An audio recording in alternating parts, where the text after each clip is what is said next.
What's up, guys? This is Matt Day, and this is episode 4 of Archives.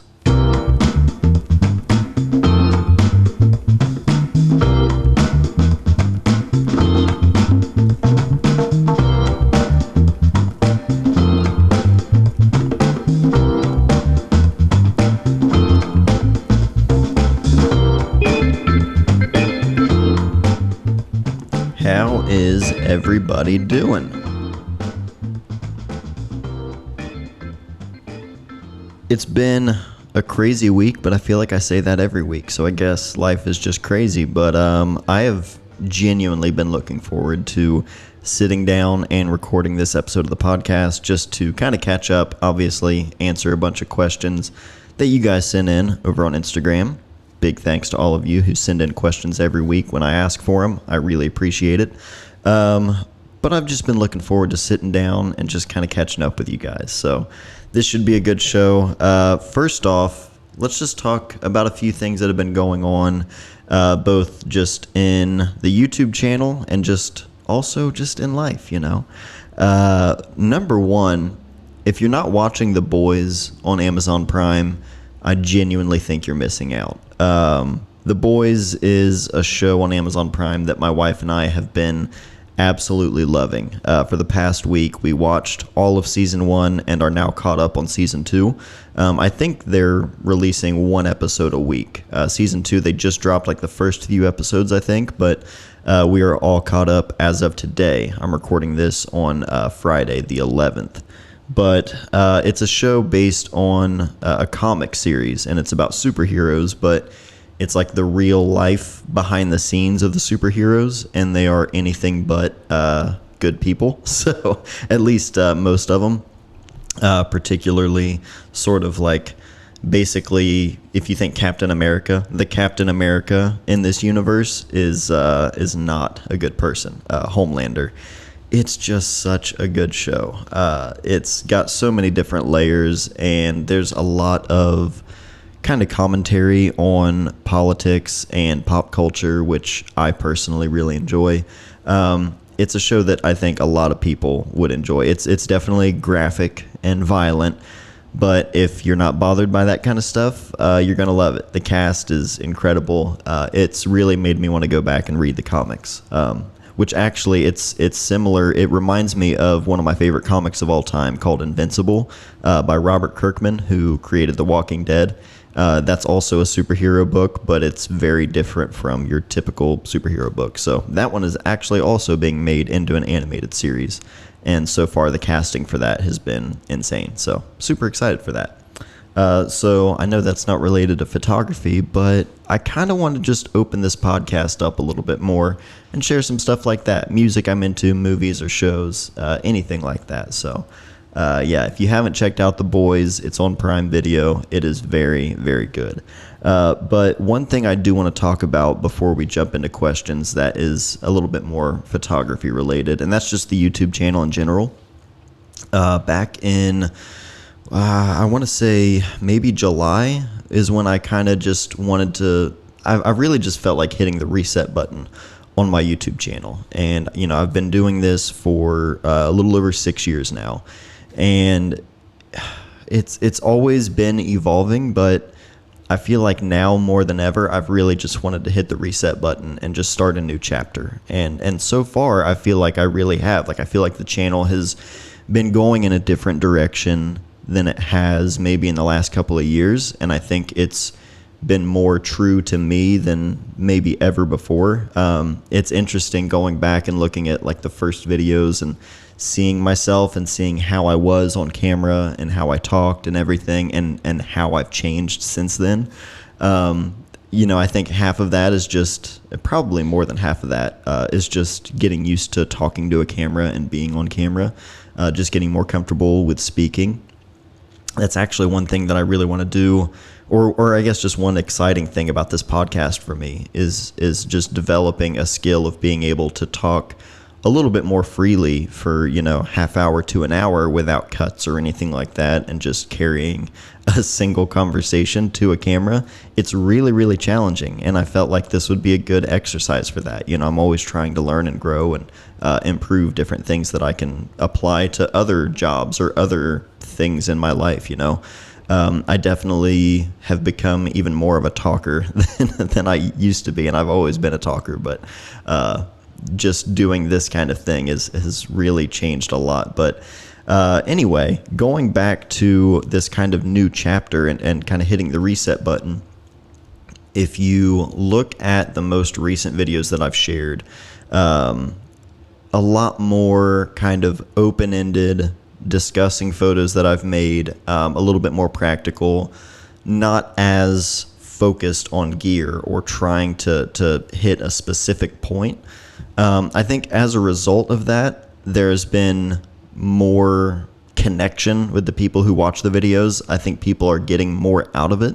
There's a little bit more substance there and a little bit more of like a human, that people are watching on screen. But at the same time, it's also like the views as a result of that. I'm not doing specific gear videos as much, and it's a little bit more open-ended, and I'm not making content that's constantly being searched for on YouTube. If you look at YouTube like a search engine, if I did a video on, my Leica M10 or M6, that's naturally going to pop up more, and people are just more inclined to click on it rather than me talking about something that's a little bit more open-ended, more conversational, philosophical, that kind of thing. So the views on the videos have been lower than usual, but I feel like I have to trust in the process and trust that this is the right move kind of going forward, and that people are going to get more out of the videos. Even if the views are down, I want like the core audience to really get what it is they come to my channel for. So it's been a learning experience for me to kind of take a step back and look, at big picture in that way. I feel like for a moment, maybe last year, it was like I started to chase the audience that I didn't have yet. It was like I was doing a lot of different kind of videos for me personally, and really trying to ramp up the frequency. Really trying to ramp up the frequency of the videos and just the quality of the videos, and cover a lot of ground in hopes that it would basically appeal to a wider audience, and I would get more eyes on the channel, and the channel would grow, which is obviously a good thing. But I feel like I started to lose sight of what my purpose is on YouTube and like where my voice really is. And so this whole kind of reset and new chapter has been me trying to find where my voice is and where my place is on YouTube, because there are so many different people now on YouTube doing film photography specifically, which is what I was just always focused on for so long. And now there are so many people doing it, which is a good thing. But it's kind of given me a chance to find a new purpose and a new place here on YouTube. So I'm constantly trying to change that up and just get closer to what my true voice and passion really is here on YouTube. So for those of you who are always watching the videos and commenting and sharing the videos, I just want to say I really, really appreciate you more than I probably share. It means a lot knowing that, even you could take 100,000 views on a video, but how do I even word this? Basically, the people who are really connecting and getting something from the channel, that's who I want to like really cater to, because you guys are like the core audience. So that's just been on my mind lately. I just wanted to say thank you. It's meant a lot to me to be able to kind of focus this new direction on really making videos that feel like me, and videos that I really like feel passionate about making, and knowing that there are a select few of you that are subscribed to this channel that really enjoy it, as well as this podcast, me being able to just sit here in a chair in my office and ramble for a while. I hope that some of you can actually like connect with this. That's what I'm like really after, is not the numbers and the views. I want to really connect with people. And I've been able to do that, I feel like, a little bit more just in the last few months than I did maybe in the last year. So, yeah, really appreciate you guys. Let's see. Oh yeah, little I made some notes here. I'm trying to keep on the rails here. One thing that I wanted to mention in that is just as a little bit of advice for anybody who might be a content creator, or if you're looking to make videos and build an audience, that kind of thing. It's really easy to get sidetracked by the numbers and lose sight of like what your real purpose is. So just hang on to that. Like really, really be cautious of that, because it's really easy for that kind of stuff to be skewed. So, yeah, that's all I really wanted to say. I hope that made sense. I hope you guys kind of related with that. But yeah, let's jump into some questions. Vistafer, one of my best friends, Chris Visser, he says, a photographer you initially didn't care for but grew to love their work. This is a tough question because I would say I could probably find someone that I'm following on Instagram that maybe at first I didn't really click with, but now I get. But at the same time, I don't want to offend anybody, so I'm not going to mention anybody personally that I know or that I follow. But in terms of like the legends of photography, I would probably say, man, this is like, I have two, and this is probably kind of blasphemous. Robert Frank, there's like, what can you say about Robert Frank that hasn't already been said? He's a legend, a pioneer of photography, of street photography, documentary photography. But I don't even have a copy of The Americans in my photo book collection. I did at one point, but I ended up selling it because I just never looked through it and it never really clicked for me. And I don't know what it was about his work that I just didn't really get. I don't know. Now looking back, now I can appreciate it in a different way. I'm not like a massive Robert Frank fan, but I understand the importance, and I understand like his vision now. And at first it didn't click for me. I remember I had The Americans by Robert Frank and Walker Evans, American Photographs, and I was like, why are people, what's the deal with the American Photographs by Walker Evans? Like, this is the book, this is the one. And I remember maybe in like a Facebook group or something like 8 years ago going over that, and people were like, yeah, you're nuts. But yeah, now and looking back with, I would hope, better eyes than I had 8 years ago. Now I understand and I appreciate Robert Frank's work, and The Americans especially, just for what it's done and its place in photography. Another one would be William Eggleston. I at first was just like, okay, there's pretty color there, and he just took a snapshot. Like, who cares? It just didn't click for me. Now I can appreciate it in a different way, and especially again for that sense of being a pioneer and doing things before it was ever the norm and before other people did.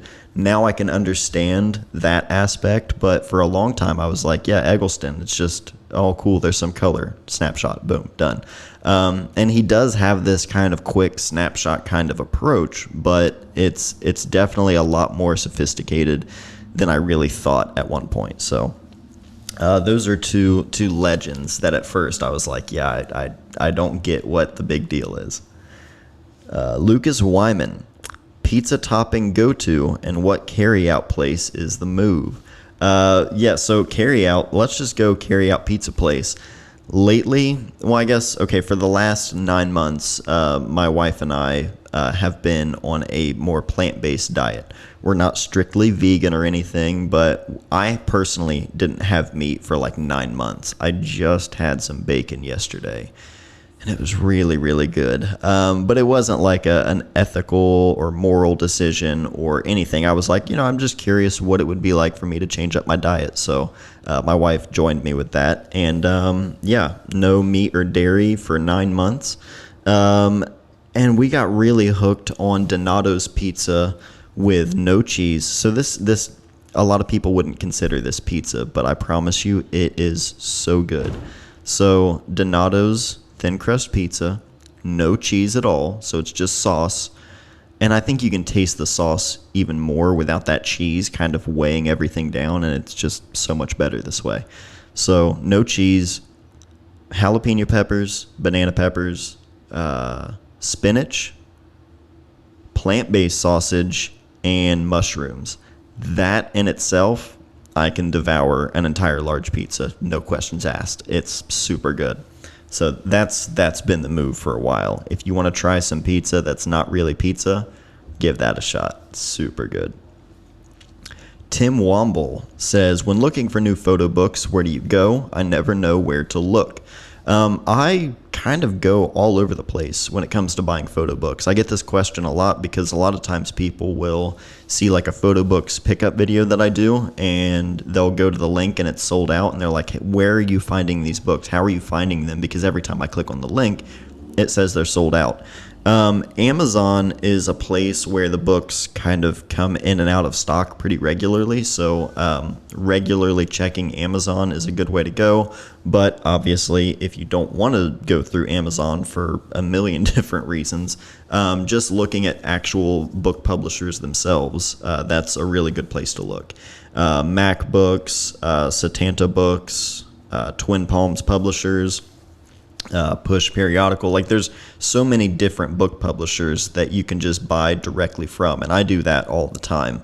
I follow them on Instagram. I mentioned that in a recent video I did on Sage Sawyer's work, which I'm absolutely obsessed with her work. And Stanley Barker just published in the last year a book of hers called Animals, and I just found out about her because I follow Stanley Barker on Instagram, and they're regularly posting, new books that are coming out or just books they have in their catalog. Yesterday, or maybe the day before, they announced that Mimi Plum's new book is being published through them, and I immediately put in a pre-order for that book as well. So finding places or finding books on Instagram just from following different publishers is honestly a big reason why I find so many new books and get them basically when they first drop. But again, you can get on Amazon and search used or new and find a lot of different options there. So those are kind of like my go-to places when it comes to finding new books and buying books. Austin Leathers, when are we skating? I actually just shot Austin's wedding in July down in West Virginia, which was awesome. I have been skateboarding a lot more in the last 2 weeks than I have in the last few years. Skateboarding has always been a huge part of my life. So to answer your question, Austin, hopefully soon. But I wanted to include this question just because it's a little bit more about mental health, and I feel like I want to talk about that, and I feel like that's something important to talk about.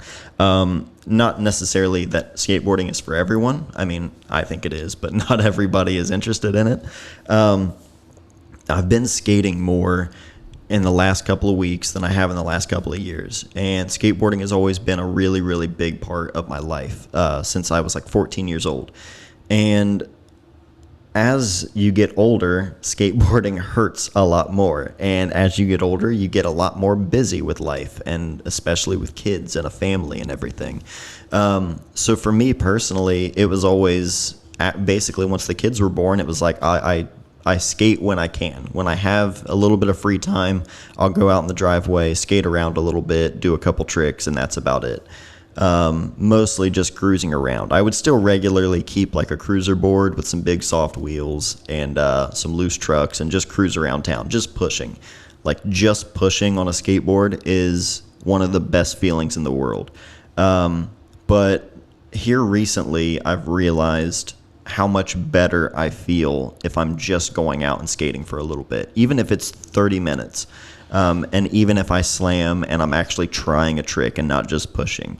That feeling is something that I just don't get through anything else. And I always knew what I got out of skating and how much I enjoyed it, but I had no idea what it was doing for my mental health to have that outlet where no work is connected to it.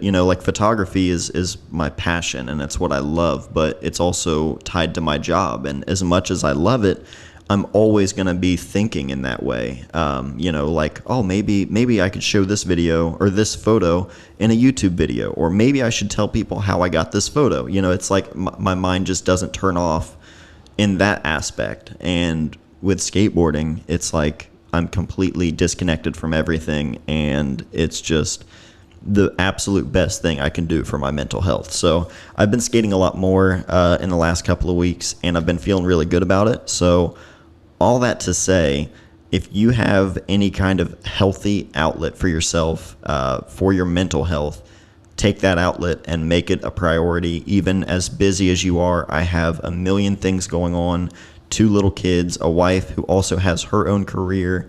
I have a lot going on. Life is not going to slow down anytime soon, and I feel like it's important that I make the necessary time just to be able to do that, just to give myself that outlet. So take care of your mental health, make healthy choices, and make time for those healthy choices, because it will make a world of difference, even in your physical health as well. So if you've ever considered skateboarding, just do it. Novo Sim says, do you have any interest in shooting medium format film photography anymore, or is digital and 35 millimeters sufficient for you at the moment? I love this question because this is something that's been kind of on my mind as I've stripped everything down. I have my M6, M10P, and those are really the only 2 cameras I'm shooting with. Obviously the SL2 as well, but that's mostly for video and work. I'm not carrying that camera around as much now that I have the M10P, just due to the size and everything. I still love shooting with it, but it's just so much more convenient having a smaller camera for everyday stuff. And right now, I feel like 35 and digital is sufficient for me. I know I love a million different things about shooting medium format and even shooting instant film, which I don't have anymore. I have one Polaroid camera that I started with back when I was like 16, and I guess I could still shoot with that from time to time, but I'm really just focusing on 35 and digital. It's the same aspect ratio. I can get really, really similar looks out of each. I'm using the same lenses across each camera. I'm really just trying to dial things in for the sake of consistency, and also to just train my eye, because, and maybe it's about to get spicy. This might be a hot take, I don't know, but I personally think a lot of medium format, because there's so much variety and there's so many like specific looks you can get, shooting 6x6, shooting with a Rolleiflex or a Yashica, some of those like classic lenses on those cameras, or the Pentax 6.7 with the 105 2.4. There are a lot of cameras like that have very distinct looks, and it's like a specialty look that you can't really replicate any other way. And sometimes, I know I have in the past, and I'm sure other people do, sometimes I would use that as a crutch. Like, people talk about shooting wide open, f1.4, using the bokeh, the out of focus area, like using that as a crutch. You don't have to worry about composition or this or that. Just blur the background out like crazy, and wow, that's an interesting look. Very similar thing in a lot of medium format cameras, where whether it be the shallow depth of field, the rendering of the lens, the 6x6 aspect ratio, whatever it may be, it can be used as a crutch. Film borders on a photo. Oh, people are going to flame me for this. Showing the film borders. Like, I love the way that looks. I think it looks rad. But it can be used as a crutch, just like any other, creative choice you have. And you can do the same thing with digital or 35. I'm not saying that, they don't have crutches in them, but it's something I've really thought about more and more as I'm not shooting medium format, that I really am I'm so much more focused on composition and moment, and none of these sort of like creative elements, just in terms of the look of the image. So, I don't know. Right now, I feel totally sufficient, but I know at some point I'll shoot medium format again. I know I will, but I'm just trying to really dial things back for the sake of consistency, and just really work on what's in the frame, not, some of those kind of things, like what I'm making it with, and getting different looks and getting odd looks and things like that. So right now, it's sufficient for me. can't wait to hear what people think about that. Next question. Kasinza Captures says, what do you think the biggest challenge has been being a father of a child on the spectrum, and what supports do you wish existed to make it easier? I really appreciate this question a lot because I'm constantly trying to raise awareness for autism. And that in itself, I think, is like the biggest challenge, is people just don't know enough about autism. I personally didn't before my daughter was born, I guess before we got the diagnosis and before we realized that, something was there. And my cousin, her son, is on the autism spectrum, and I still didn't do research like I probably should have. And that's not uncommon, not everybody is going to carve out a bunch of time to research, something that they have no immediate connection with. So I totally get that. But just trying to raise that awareness is something I'm always wanting to do, whether it be just talking about Nora on Instagram and sharing a photo of her or in these videos. A lot of that is to try and educate people and just inform people in hopes that the more I do that, the more other people will. And in the future, my daughter is going to be living in a much more inclusive and aware world than, what we have today. Ultimately, that's the goal. But more than anything, just the understanding and compassion from people. It's really easy for her to go into a public place, be completely overwhelmed, and just have a meltdown, and she's screaming, and she can't help it. It's not her fault. But you'll get looks from people who think, oh, some spoiled brat over there throwing a fit, throwing a tantrum, and it's like, it's not that at all. And I can't tell you how many times we've been in a public place where she starts screaming, and I'm holding her and I'm trying to console her, and people are rolling their eyes, they're saying stuff under their breath. We had a guy, as he was getting into his car, mock Nora as she was screaming outside of a restaurant. He drove off, and thank God he did. It hurts a lot when people don't understand and they don't have any compassion for that kind of stuff. It sucks, to be completely honest. It sucks for us, for Nora. A little bit of compassion goes a long way, and that awareness and educating people, that to me is really all I know to do in terms of how can I try and make a positive change so that other people don't go through the similar things that we have, and other people as well. I mean, the spectrum is so broad that there are people who have experienced so much harder situations and things like that than we have, and it's just I don't know. Trying to raise the awareness and get that kind of compassion from people, that is really the ultimate goal.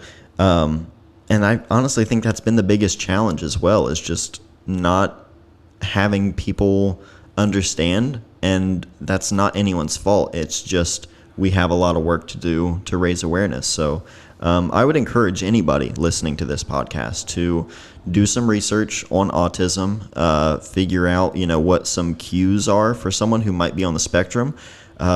It's interesting now, my wife and I will be out in public, and maybe it's someone that we see at a store or even someone working in a store.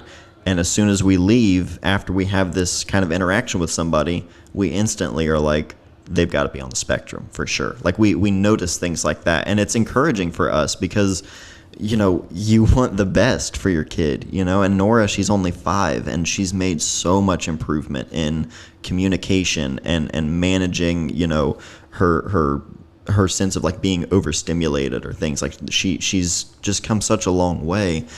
And we're always thinking, what does her life look like when she's an adult, and we see people who have careers, who are living on their own, and it's really encouraging. But it's fascinating. So I would encourage anybody who listens to this podcast and would, if you want to know a little bit more about the kind of stuff that we see on a daily basis and that we're trying to explain on social media and that we're trying to raise awareness for, do some research on autism. If you know anybody, just be conscious of that. And if you see someone out with their kids and the kid is screaming or throwing a fit, take a step back. They might not just be a spoiled brat. There might be something else at play there. So just have some compassion, have some love, and yeah, that's all I can really ask for. M. Alburn says, what gets you off the couch to go shoot when you've been struggling to make new work for a while? Honestly, for me, I think it's just the light. Like, there are days where I just feel like I don't see any photos. I have no desire to make any photos. But at the end of the day, like, as the sun starts going down, if I see any remotely interesting light outside, I'm like, I've got to get out and shoot. And I'll either go out in the backyard with the kids, or I will just take a drive and just drive back roads and look for that light and kind of chase it right before it goes away. That for me has really broken me out of so many different kind of funks, you know, or creative blocks. So for me, it's mostly the light. That's really what drives me more than anything else. Ivan Wolf says, have you ever started a long project that's been going on for years?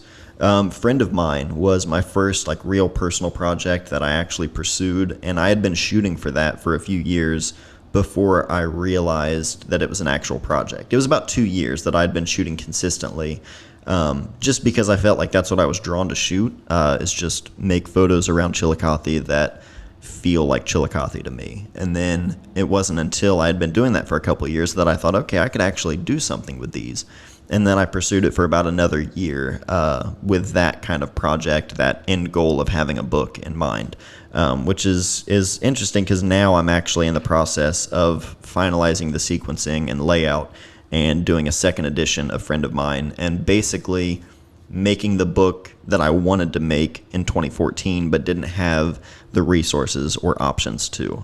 Now I can revisit it, make a much higher quality book in terms of like the physical quality, the print quality, the book quality, but also the sequencing quality and the editing, like the whole layout, choosing photos that didn't make the cut initially, photos that I made after shooting for that project, but also taking some photos out that now I just don't feel like they work or that they fit. And so I'm finalizing that. My goal is to have that out and released before Christmas. So that's kind of my big like end of the year goal. So yeah, we'll see how that goes, but I'm looking forward to it. Parker Milliken says, what's your favorite coffee what's your favorite coffee origin / brewing method of choice? So at home, I'm doing pour overs. That's like my go-to for making coffee at home. I don't even have like a regular drip coffee pot anymore. I just do pour overs. And my favorite origin would probably be Ethiopia. I really like making Ethiopia pour overs at home. Roastcoffee.com if you guys are interested in picking up some really good coffee. As a matter of fact, right now they have their Burundi bean, which is really, really, really good. Especially like at this kind of tail end of summer. It's like super light, really refreshing. It's great iced or hot. Roastcoffee.com. They're not really. I mean, they're not an official sponsor, but you know, it's my local shop. They're really good.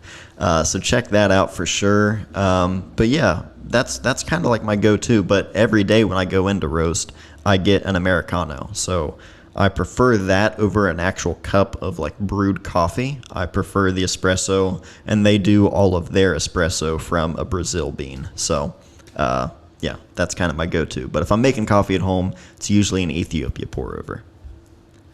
Dallins90 says, Instax wide or Polaroid? Personally, I love the relative consistency of Instax, especially the greens of the color film.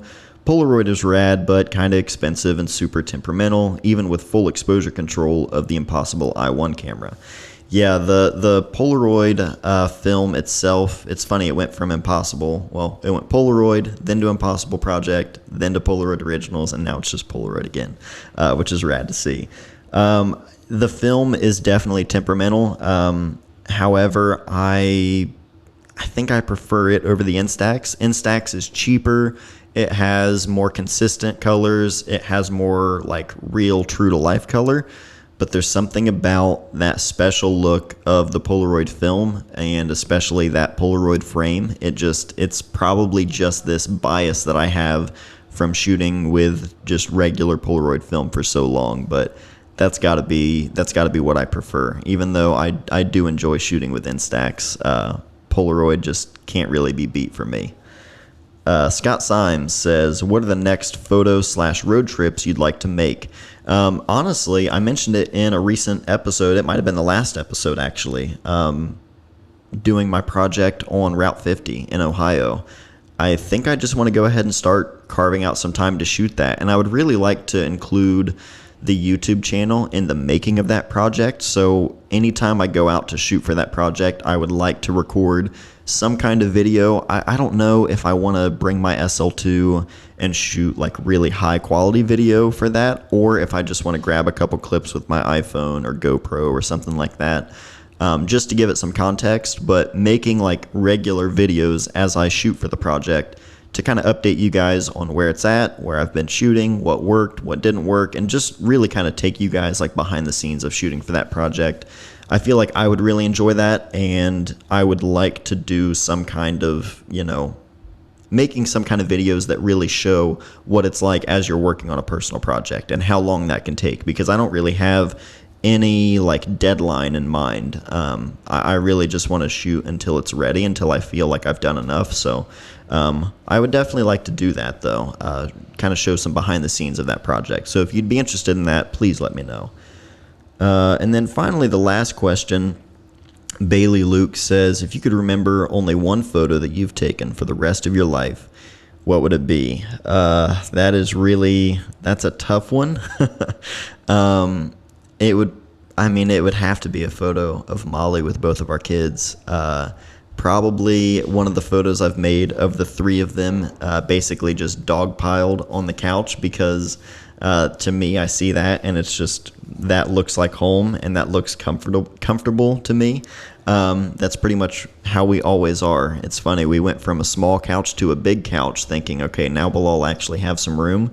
And we still all just end up in a big dog pile with me, Molly, the kids on top of us, the dogs, the cat. Like we all just end up on one small portion of a much bigger couch now. So there's a photo I made of them all sleeping on the couch, and it's not my best photo, but that to me is like everything is in that one photo right there. So that's probably what I'd have to go with. But yeah, I hope you guys enjoyed this episode of the podcast. I'm filming in a different spot now as well, so I hope you guys enjoy this. I wanted to step away from the desk and just sit down here in the corner and sit down in the corner. I sound like a little kid who's in trouble. Sitting down here in the corner and just a little bit more relaxed, a little bit more casual. I feel like it lends itself to this kind of format even more. So yeah, I really hope you guys enjoyed this podcast. I would love to hear your thoughts about any of this stuff in the comments on the YouTube video. If you're just listening to the audio portion, feel free to hit me up on Instagram or Twitter. Just let me know if you're enjoying the podcast. That's always a good reminder, to keep it going and to know that there are actually people listening to me ramble. So I love you guys. I appreciate everything. I hope you all enjoy the rest of your weekend, whatever it may be. Stay safe, be well. I'll see you guys next week.